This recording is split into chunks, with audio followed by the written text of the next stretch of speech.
Hello and welcome again to another episode of SacTown Talks. Today we're joined by the California Latino Capital Association, co-chairs Andres Ramirez and Brandon Garcia. Welcome to the program, guys. How's it going? Yeah, thanks for having us. Yeah, how are you guys enjoying your legislative break? Enjoying the string of 100-degree heat? Keeping cool? Yeah, totally. Love going to the pool when it's hot. Trying to keep cool. I've got the jacket on, but we're doing it. Andres, you look really cool, and that that makes us all Thank cool. you. Hey. He does look really cool. Yeah.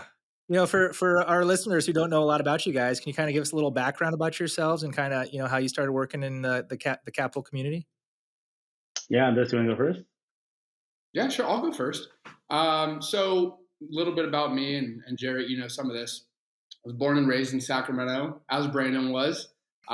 So just being from here, I saw a lot of people who worked in and around the Capitol, whether that was people who worked in the building, in the legislature, departments or agencies, or had some sort of informal connection to politics and policy. That always inspired me to get into it. So even though I went down to college in Los Angeles at UCLA, I knew I wanted to come back and engage in this work. So a little bit of an untraditional path for me getting into it. I started out in lobbying, and I've been in lobbying the entirety of my professional career. I had some experiences doing campaign work and in a district office prior to my graduation from college. But, had an opportunity to go into the private sector, jumped at it because it was presented to me. And I've been doing it for about 6 years now, first with a contract lobby firm and now doing an in-house job. Yeah, can you tell our listeners where you're working now, Andres? Yeah, so I'm a senior lobbyist at Blue Shield of California, working on commercial markets for health plan policies. Awesome. And Brandon, what about yourself? What brought you to working in the capital community? Yeah, I would say that Andres and I have similar paths in the fact that we're both from Sacramento. But I can at least tell you that when I was growing up, I didn't know anybody that worked in the Capitol. I didn't know anyone who was a lobbyist. I think the first time I ever met a lobbyist was at a career fair in high school. And the thing that stuck out about me was you don't need a graduate degree to have this job. It's college and that's it. And I think that was really exciting about it. It was like, cool, I get a BA, get a job. But that was the first time I heard about it. Didn't really think much about it. I actually got into politics kind of accidentally. Was looking for something after college. Didn't want to be a lawyer at the time. And I applied for this internship at what I thought was a Caltrans legislative internship. I read the application wrong. It was for the California Transit Association, which was like a client of a firm. So when I went into the interview, I was like, this is like a really nice building. Like you get to see all of Capitol Park and they have free food on This Fridays. is where our tax dollars go. Yeah. Everyone always used to say that, like state work has a lot of good benefits. And that's what I thought they meant was like, okay, you get all these cool little perks. But so I applied for that one. They had me submit a writing sample and I didn't know what a support letter was at the time. So I kind of just like finessed something. And, those people at Shia Lorenzo, big shout out. They gave me a chance when no one else did in the beginning. And that's how I started. I learned the basic stuff as an intern and jumped around at different firms for a while and ended up being a contract lobbyist for 2 years and then jumped into the building. And that was 4 years ago. And now I'm Assembly Reyes' legislative director. So it's like Andres, it's a little bit of unconventional path for sure. No, definitely. Kind of, Andres, especially like, being a third house member, being all the time in the third house, what drew you to join a staff association? Yeah, a couple things, Jarrett. I think first and foremost, a better sense of community to help me personally in my career struggles at the beginning. So, different people have different reasons for joining and different career struggles. But for me, I just felt like, although I'm from Sacramento and knew a couple of people, when I tried to go out and do my job as an advocate right out of college, people didn't know who I was. They might have asked, "Oh, did you work in the building? Which member did you work for?" So on and so forth. And when I told them no, just doing the lobbying thing, and they're like, "How long have you been doing that?" And at the beginning of my career, it wasn't long. There was not a huge sense of trust, I would say. and maybe a little bit of a hesitance on some people to engage with me. So I sort of felt like an outcast, I guess you could say. I didn't feel like I had a place. And then I had heard through a couple of other advocates that I'd worked with that there was this thing called CLCAF, and that a lot of young professionals were involved in that, even folks who have sort of, I guess you could say, aged out, even though part of our effort is to keep a wider network for longer. They stay involved, and it can really just help you build a community. And so for me, that was the biggest thing. I wanted people to know who I was, but I also wanted to feel reassured that people cared about me and saw me outside of my day-to-day office job, that they knew I was a good person, that they knew I'd come from a background with some family histories that maybe are similar to theirs. And at the end of the day, it was one of the best personal and professional decisions I've ever made. Yeah.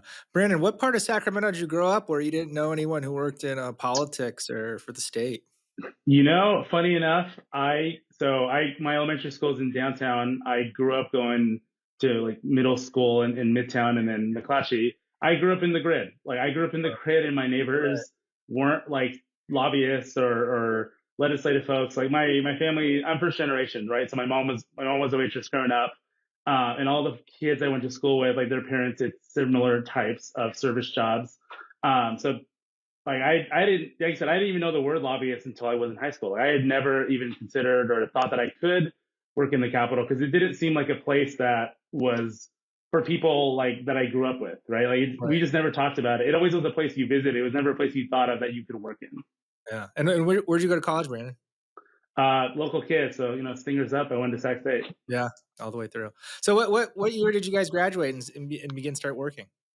I graduated college in late 2016, and I got my first legislative internship in Shaw Yitter. I got that April 2017. Okay. And I graduated from UCLA in 2019, and I started my first advocate lobbyist job at Townsend Public Affairs 2 days after. Wow. So kind of, a lot of people just started right around 2020, and kind of, 2020 through 2022, there wasn't a lot of social aspects going on around the Capitol, which is a big part of this business. Kind of, how did you guys adapt to that as young professionals with, the need to network and meet people without really the ability to do that? Yeah. So my first year on the CLCAF board was 2020. So we got elected in February or early January. We did our retreat February, and then we had our first event planned like March 15th or something, or March 17th, something like that. And then the stay-at-home order came in March 16th. So like maybe 2 days before my first event, working with our current board at the time, we had to like refund the vendor. We had to just kind of like figure out something, and we struggled for a little bit, if I'm going to be honest with you. Like we did Zoom events to try to get people on board, and some of those kind of got folks in it, but not a lot. I think people were like wanted human connection, but they didn't want to do it through Zoom. So we struggled a little bit in like 2021 on getting folks out there. And then when it seemed like it was okay to hold events, we would, require vaccinations. We'd be like, hey, put your mask on. We tried as much as we could to do it safely, but like we didn't really start picking back up again until we had social events again.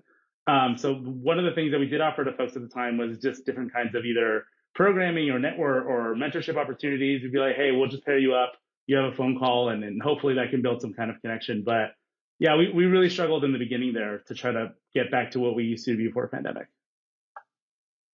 Yeah, I would just say, I was lucky enough to get a little bit of a taste of the normalcy prior to the pandemic when I started. So, I got just about, a little under a year of that normal aspect of everything. But then when it hit, it was certainly frustrating, as a new professional to think, oh man, this is where I'm supposed to be a sponge, be absorbing everything, making the connections that you mentioned, and it's sort of taken away. So at first I would say, hey, this is a huge hit. What a bummer. Woe is me. But in a way, for me, I almost tried to spin it mentally and say, you know what?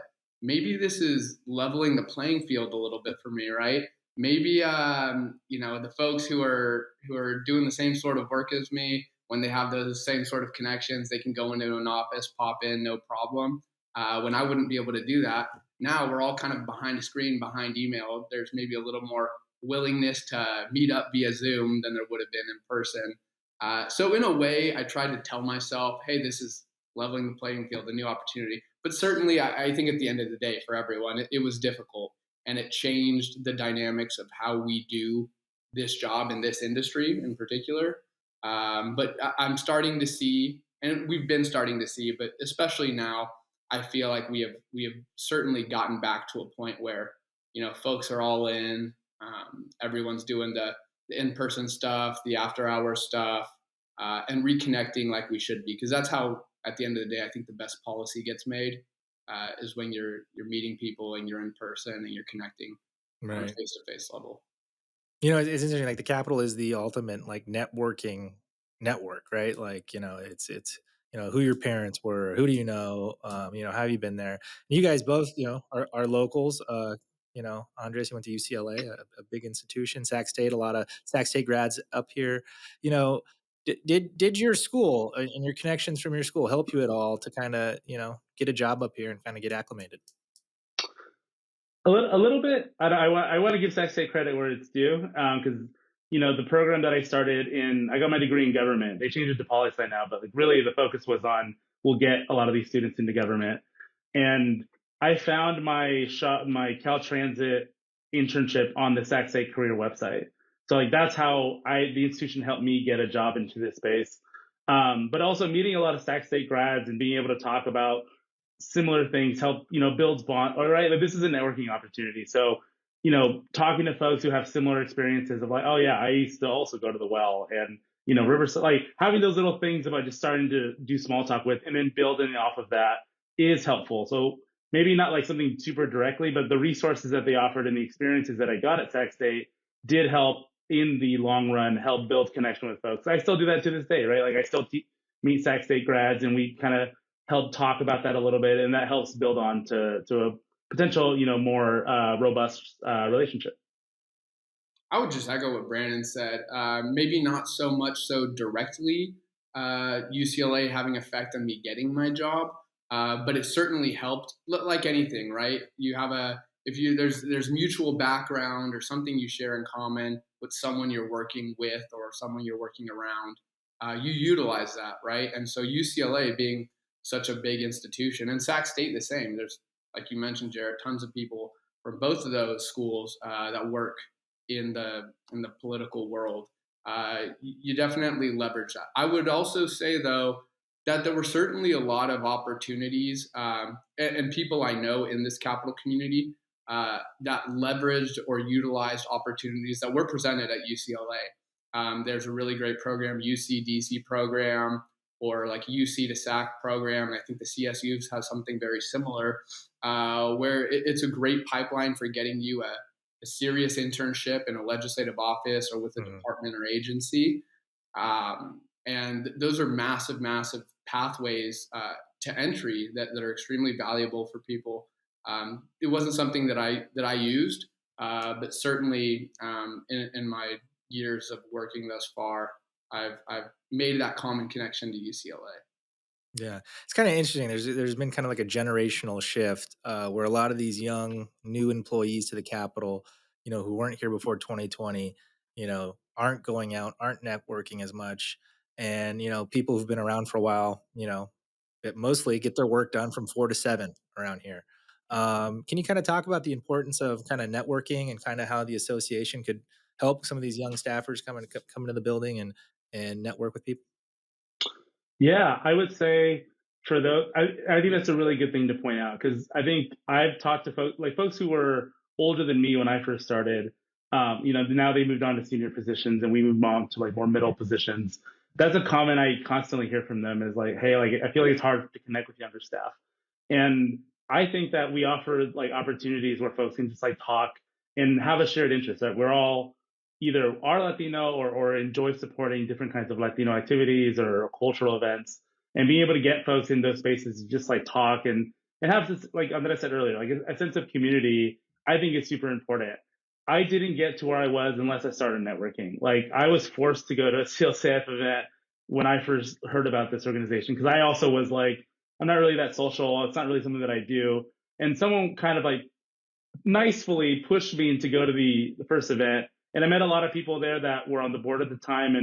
And that's how I was able to get my name out there because I wasn't a capital intern or a fellow or anything like that. So it was hard to build like a set of folks that you're going up with. So having those experiences really made me feel like when we were coming back, we did need to kind of create that space and opportunity for folks because it does feel like sometimes there's a sense of community lacking, and that's kind of why we exist, is to help prop that up. But it is hard. It's for sure hard, and sometimes it feels like I'm in a different generation because I worked here a little bit before the pandemic. But we're trying.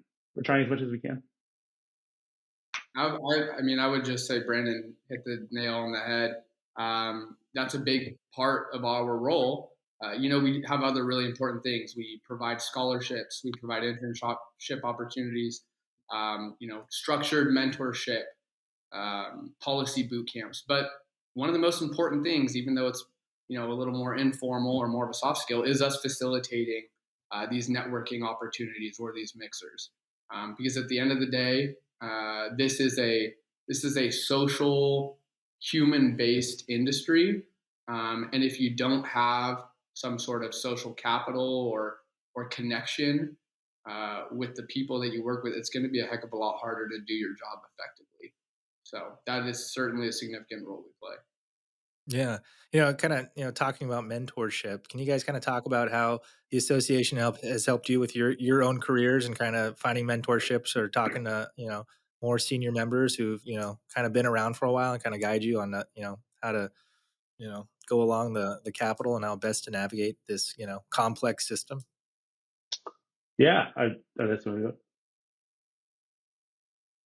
Yeah, I would say that like most of my mentors in this space I've gotten through CLCF. The first one I want to give a big shout out on Alvarado. She was one of my first supervisors when I was in my second year. She's the one who pushed me to go to the CLCF event. When she was terming out on her position on the board, she had asked me if I was interested in, and I said yes. And I built a campaign. But it wouldn't have started if she didn't, kind of created that like top-down mentorship. Like I clearly was looking for someone to help me because I didn't really know what I was doing and didn't know a lot of folks in this space. So having someone proactively reach out was super helpful. And then a lot of folks who I met through my time on the board or even through events have always been good mentors to me and have always wanted me to, push forward. One of our senior advisors, Dorian Almaraz, like he helped me out a lot when I first started. And that's something that I think we want to make sure we pass on forward. Like sometimes I feel weird being a mentor because I still feel like I'm not in that space yet, but clearly I have something to offer to folks and I try as much as I can. But beyond just the informal, like, hey, let me personally be a mentor, we have a program that is specifically about pairing older or more experienced staff with newer staff. And I can let Andres talk about more of our mentorship program too, for sure. Yeah, really briefly. I mean, like Brandon, there have been a number of folks that I've met through our organization that have been integral to my career growth. I'd be remiss if I didn't mention them. So I'll just say Luis Sanchez, who's a well-known advocate. He's been extremely helpful to me throughout my career with mentorship, guidance, just being kind, being available when I have questions. A former chair, Abram Diaz, who's now the chief of staff to Assembly Member Gabriel. He's been a massive part of my career development. So definitely thankful to those two. Another one who I think continues to serve as a mentor, whether or not he realizes it, to a lot of folks in our organization, Alberto Torico, former majority leader, now a advocate that runs his own shop. He's been wonderful and really been I think a linchpin between our organization and some of the other staff associations and organizations, the different ethnic ones, LGBTQ Association, Black Staff Association, APICA. He's kind of helped draw us together and do larger events with a larger, more experienced third house community. So those are just three. I could name a million more, but they've been incredibly helpful. And to what Brandon mentioned, our mentorship program. So, mentorship has more informal ways that we facilitate through our networking events, but we actually have something called the Conexiones program, which is a formal mentorship program that people sign up for. We have a selection committee. There's a really, really robust and detailed matching process that members of our board and some external folks work on to match people based on, interests, career aspirations, where they are in their career, so on and so forth. And that's a really structured way of us making sure these people are meeting on a recurring basis. There's metrics that we would like them to meet, things we want them to talk about, reports back to the board on what they're discussing and how they're doing. So I think a sense of structure really does help facilitate a mentorship that is longer lasting than something that's a little more informal. So that's something we're really proud of. Credit to my colleagues that aren't Brandon and I on the board that have really kind of taken hold of that and run with it. It's an incredible program. You guys were talking about, some of the different programs you have and stuff like that. Kind of what kind of events do you guys have, for the members to kind of help take advantage of a lot of this stuff? Yeah, I mean, I would be remiss to not mention it happened just recently, but it is one that we do every year and people really enjoy. We do a Dodgers versus Giants game every year. We get a bus in Sacramento that takes them to the Giants stadium. We do a tailgate and then we go to the game and then we drive people back. And it's like a whole day event. We get folks. This last time it was, we were able to get it catered through some of our partners like Prime Strategies, Pepsi, and Laguna. But it's a good community building event because everyone loves sports, and who doesn't love a good rivalry, right? Like NorCal, SoCal, San Francisco versus LA, and people get really our board gets really excited about it every year. People bring out their gear, and it gives you something to root for, root against, and that's a really fun event that we do. But in terms of programming, we have Policy Academies, which is a program that we've been working with leadership these past couple of years about educating staff on issue areas where we're lacking representation. So we've done academies in energy, in water, in transportation, housing, high level stuff that can get complicated and often does impact communities of color more disproportionately than others. And it's important that, with the staff that we do have that represent those communities, they be able to kind of go into those tricky areas and really understand a dense field where traditionally maybe they wouldn't have that, education. But we have a ton of other stuff too that we work on with other staff associations and certainly within our own. Mm-hmm. Yeah, I'd just like to echo, the policy boot camp is really, really special.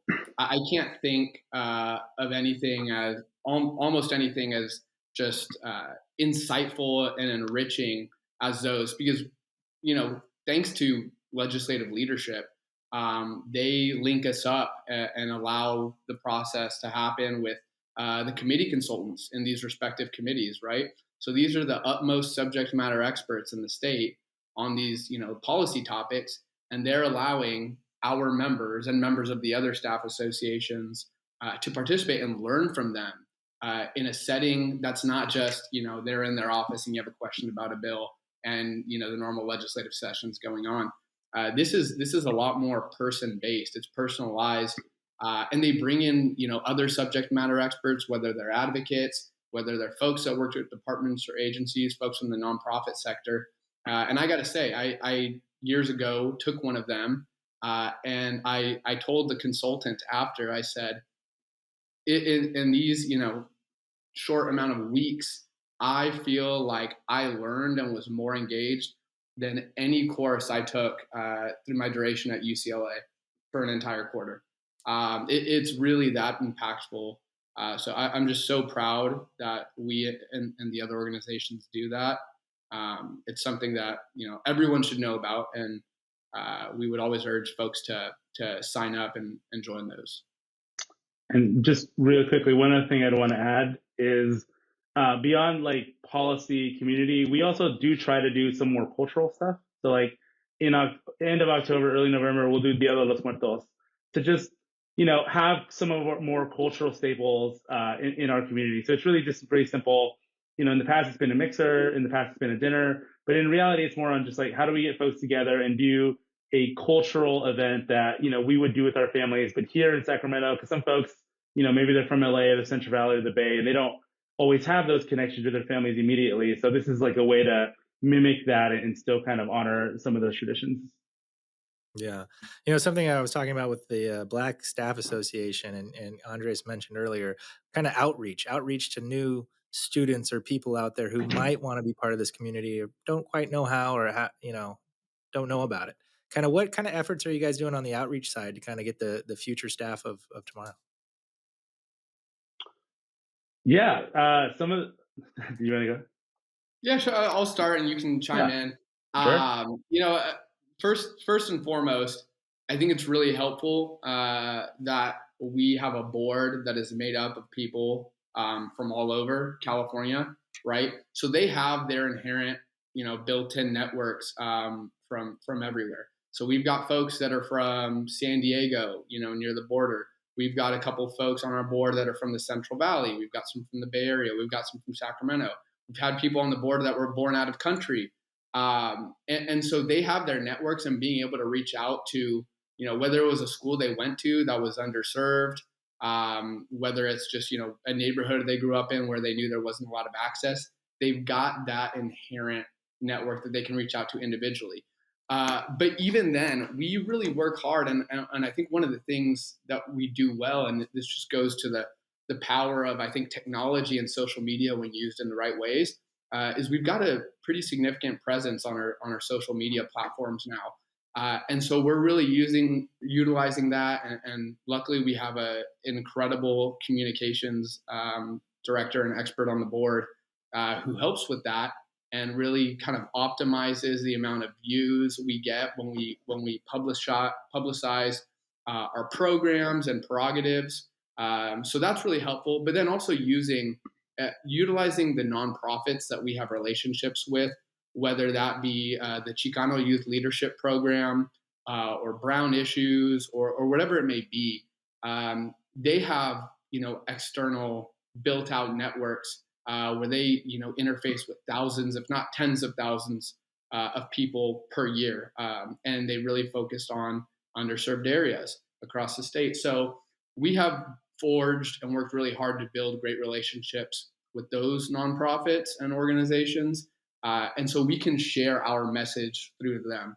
And you know, in turn, we do partner with them. We have upcoming next week the Chicano Youth Leadership Project. They bring up, I think it's over 100 students to Sacramento, and we help them facilitate a sort of mock Capitol Day in the life, where we will, you know, set up these students with policy issues, real bills, and then they get to go in committee hearing rooms, debate the bills, almost run through the process as if they were members or advocates or staff.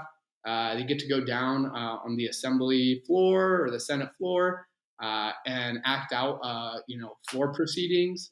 They go into caucus and do all this stuff.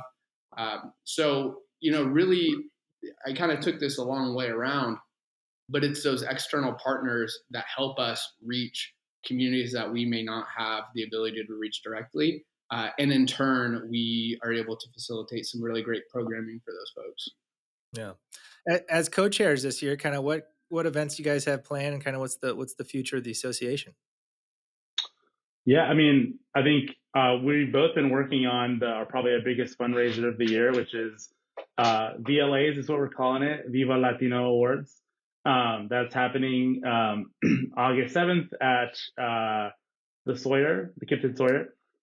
So we'll have one event every year where we'll honor the sponsors, a lot of our volunteers, members of the Capitol community at large, and it's just like an awards event where we give out legislators, community advocates, lobbyists, and other folks awards for the service that they've done for our community. That's probably the most recent one coming up. But, you know, fall time is also time for policy academies. It's time for the Los Muertos. We are trying to work on a Latino Heritage Month event in mid-September, mid-October. A lot of stuff coming up. But yeah, I think our effort is just really on like, we build programming events for our members.